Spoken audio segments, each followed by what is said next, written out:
Last മൊമെന്റിൽ ആളുകൾ ഇവിടെ കുറവാണല്ലോ. എന്തായാലും ഇപ്പോൾ ഒരു നമുക്ക് കാണാം, ദൃശ്യങ്ങളിൽ കാണാം. എന്നിരുന്നാലും ഇപ്പുറത്തെ ടിക്കറ്റ് എടുക്കുന്നുണ്ട്, ആളുകൾ ടിക്കറ്റ് എടുക്കുന്നുണ്ട്. ലാസ്റ്റ് നമ്മൾ നേരത്തെ സംസാരിച്ച ഷോപ്പിൽ തന്നെ ടിക്കറ്റ് എടുക്കുന്നുണ്ട്. ലാസ്റ്റ് മൊമെന്റിൽ ഭാഗ്യപരീക്ഷണം ഇല്ല, എടുക്കുന്നില്ല.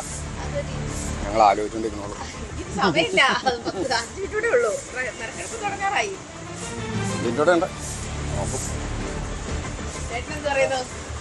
ഞങ്ങളിപ്പോ വന്നോളൂ, ഒന്ന് പരീക്ഷിച്ച് നോക്കാന്ന് പറഞ്ഞു. ഇങ്ങനെ ഉണ്ടെന്ന് നോക്കണ്ടേ?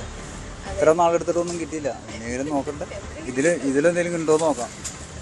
പ്രതീക്ഷ കൈ വരുന്നില്ല. ഭാഗ്യപരീക്ഷണത്തിന് അവസാന വട്ട എന്താ പറഞ്ഞാൽ തയ്യാറെടുപ്പുകളൊക്കെ നടത്തുന്നവരുണ്ട്. ഇതുപോലെ പക്ഷേ ഈ പറഞ്ഞ പോലെ നല്ലൊരു ശതമാനവും വിറ്റുപോകാനുള്ള സാധ്യത ഏറെയാണെന്നാണ് മനസ്സിലാക്കുന്നത്. എന്തായാലും ഇത്രയധികം ഒരു വലിയ റെക്കോർഡ് കളക്ഷനാണ് ടിക്കറ്റ് വിൽപ്പനയിലൂടെ നടന്നത്. എന്തായാലും ഞാനായിട്ട് ഇനി അത് നിരുത്സാഹപ്പെടുത്തുന്നില്ല. PCR നിന്ന് എന്നോടും ടോക്ക് ബാക്കിൽ പറയുന്നുണ്ട് ടിക്കറ്റ് എടുക്കണമെന്ന്. അപ്പോൾ ആജ്ഞ അവർക്ക് വേണ്ടി ഒരു ടിക്കറ്റ് എടുത്തേക്ക്. എന്നാലും ടിക്കറ്റ് അടിക്കുവാണെങ്കിൽ അതിൻ്റെ ഒരു ശതമാനം എനിക്കും ആജ്ഞയ്ക്കും PCR നിന്ന് കിട്ടുമെന്ന് വിചാരിക്കുക. എന്താണെങ്കിലും ആജ്ഞ ഒരു ടിക്കറ്റ് എടുത്തേക്ക് കേട്ടോ, ഇപ്പോൾ തന്നെ എടുത്തേക്കു. PCR അയച്ചു കൊടുക്കുക. പൈസ പ്രൊഡ്യൂസർ അരുൺ തരും. അപ്പോൾ എന്താണെങ്കിലും അല്പസമയത്തിനകം തന്നെ നറുക്കെടുപ്പ് നടക്കാൻ പോവുകയാണ്. സമ്മർ ബമ്പറാണ്. 10 കോടി രൂപയാണ് ഒന്നാം സമ്മാനം. ആ 10 കോടി രൂപ അത് എവിടേക്കാണ് പോവുക എന്നുള്ളതാണ് ആകാംക്ഷ. അല്പസമയത്തിനകം അറിയാതാ അവസാന ടിക്കറ്റുകൾ മടക്കി വെക്കുകയാണ്. വേഗം എടുത്താൽ ടിക്കറ്റ് കിട്ടും. എന്താണെങ്കിലും ഒരുപാട് പേർ ആ ടിക്കറ്റിൻ്റെ നറുക്കെടുപ്പിൻ്റെ ബമ്പറിൻ്റെ ഫലം എന്താണെന്നറിയാൻ കാത്തിരിക്കുന്നുണ്ട് എന്നുള്ളതിൽ യാതൊരു സംശയമില്ല. സൂചിപ്പിച്ചതുപോലെ തന്നെ അവസാന മിനിറ്റിൽ ആളുകൾ എത്തുന്നുണ്ടെന്നാണല്ലോ തോന്നുന്നത്. ഒരുപാട് പേര് ആ കടയിൽ ആ ടിക്കറ്റ് ചോദിച്ചെത്തുന്ന പോലെ തോന്നുന്നു. എന്നാൽ 2 മണിക്ക് അതിൻ്റെ ഒരുക്കങ്ങൾ അവിടെ മറുവശത്ത് തിരുവനന്തപുരത്ത് പൂർണ്ണമാണ്. അല്പസമയത്തിനകം തന്നെ ടിക്കറ്റ് നറുക്കെടുപ്പിൻ്റെ കാര്യങ്ങൾ ആരംഭിക്കുകയും ചെയ്യും. ആരാണ് ആ ഭാഗ്യവാൻ എന്നുള്ളത്, ഈ വേനലിൻ്റെ ഭാഗ്യം ആർക്കാണ് എന്നുള്ളത് കാത്തിരുന്ന് കാണാം. അല്പസമയത്തിനകം തന്നെ അതിലൊരു വ്യക്തത വരും എന്ന് പ്രതീക്ഷിക്കുന്നു. റെക്കോർഡ് വിൽപ്പനയാണ് ഇക്കുറി നടന്നത്. റെക്കോർഡ് വിൽപ്പന നടന്നു. ആ റെക്കോർഡ് വിൽപ്പനയ്ക്കൊടുവിൽ അത്രമാത്രം ആളുകൾ വാങ്ങിയ ആ ബമ്പറിൻ്റെ സൂപ്പർ ഭാഗ്യവാൻ ആരാണെന്നും ഒക്കെ അറിയാം. അല്പസമയത്തിനകം തന്നെ അതിൽ ഒരു വ്യക്തത വരികയും ചെയ്യും.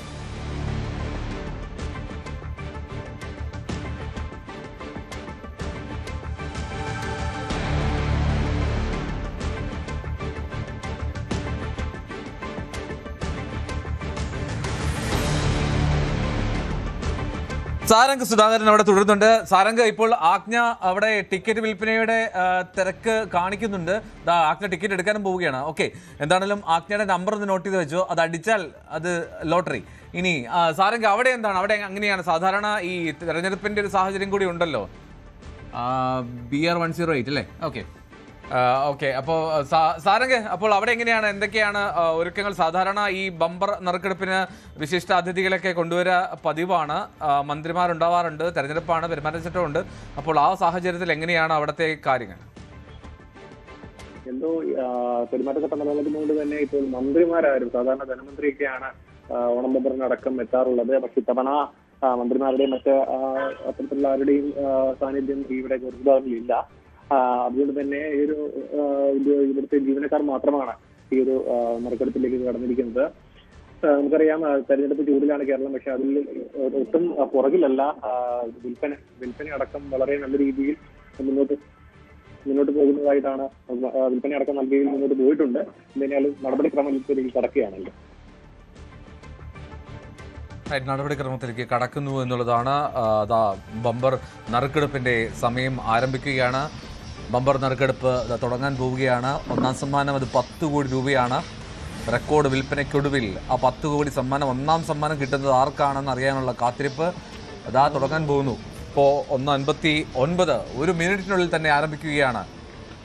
സമ്മർ ബമ്പർ ഭാഗ്യശാലി ആരാണെന്നുള്ള നറുക്കെടുപ്പ് തിരുവനന്തപുരത്ത് അവിടെ അത് പൂർണ്ണമാണ്. ഖോർഗി ഭവനിൽ അത് പൂർണ്ണമായും അല്പസമയത്തിനകം തന്നെ ആരംഭിക്കുകയും ചെയ്യും. മറുവശത്ത് ഈ ലോട്ടറി ഏജന്റുമാർക്കിടയിലേക്ക് അല്ലെങ്കിൽ കടകളിലേക്ക് ഒരുപാട് പേർ ഇപ്പോഴും അവസാന മിനിറ്റുകളിൽ എത്തുന്നുണ്ട് എന്ന് തോന്നുന്നു. ഒരുപാട് പേർ ആ ബമ്പർ ടിക്കറ്റ് സ്വന്തമാക്കാൻ വേണ്ടി ശ്രമം നടത്തുന്നു. 2 മണി വരെയാണ് ആ ടിക്കറ്റ് സെയിലുള്ളത്. 2 മണിക്ക് ടിക്കറ്റിൻ്റെ നറുക്കെടുപ്പ് നടക്കുകയും ചെയ്യും. ആജ്ഞ ഉള്ളത് എവിടെയാണ്? കൊച്ചിയിൽ ആണ്. പക്ഷേ കൊച്ചിയിൽ എവിടെയാണ്? അവിടെ ഒരുപാട് കുറച്ച് നാളായെന്ന് തോന്നുന്നു കൊച്ചിയിലേക്ക് ആ ഭാഗ്യം എത്തി. തൊട്ട് മുമ്പ് എൻ്റെ ഓർമ്മ ശരിയാണെങ്കിൽ അരൂർ, ആലപ്പുഴ ജില്ലയിൽ അവിടെ എത്തിയെന്ന് തോന്നുന്നു അല്ലേ?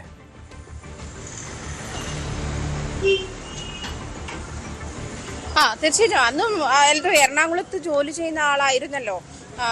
ഓണം ബമ്പറിന്റെ വിജയ് അദ്ദേഹമായിരുന്നല്ലോ. അത് കഴിഞ്ഞ് പൂജ ബമ്പർ പിരിഞ്ഞിട്ട് പാലക്കാടേക്ക് പോകുന്ന ഒരു സാഹചര്യം ഉണ്ടായിരുന്നു.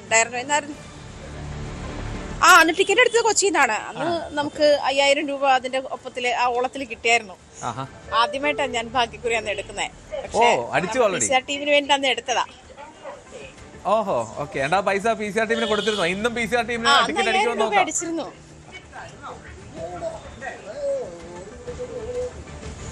നോക്കാം. ടിക്കറ്റ് എടുത്തോ? ടിക്കറ്റ് എടുത്തല്ലോ അല്ലേ? ഒരു ടിക്കറ്റ് അല്ലേ?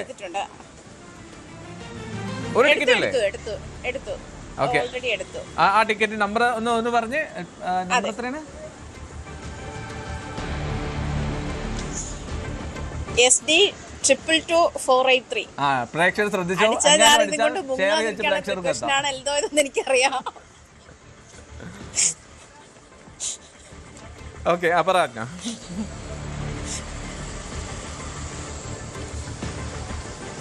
ടിക്കറ്റ് അടിച്ചാലും ഞാൻ ഇതും കൊണ്ട് മുങ്ങാതിരിക്കാനുള്ള മുൻകരുതലാണെന്ന് എനിക്ക് അറിയാമെന്ന് ഞാൻ പറഞ്ഞതാ. അതെ, സംശയമില്ലല്ലോ കാര്യത്തില്. ഇതെല്ലാം അവിടെ നിന്ന് എല്ലാ ടിക്കറ്റും മാറ്റിയല്ലേ? മാറ്റിയിട്ടുണ്ട്. സമയമായല്ലോ. അപ്പൊ ഇനി വിൽപ്പന നടക്കില്ല. എന്തായാലും ടിക്കറ്റുകളെല്ലാം നമുക്ക് ലാസ്റ്റ് മൊമെന്റിലാണ് ടിക്കറ്റ് കിട്ടിയതും. എന്തായാലും ടിക്കറ്റുകളെല്ലാം മാറ്റിയിട്ടുണ്ട്. ഇനി അധിക സമയം അവസാന നിമിഷം ആ ടിക്കറ്റിന് ഭാഗ്യമുണ്ടെന്ന് കാത്തിരിക്കാൻ ഇപ്പോ കേരള സംസ്ഥാന ഭാഗ്യക്കുറി സമ്മർ ബമ്പറിന്റെ നറുക്കെടുപ്പ് ആരംഭിക്കുകയാണ്. അതിന്റെ തത്സമയം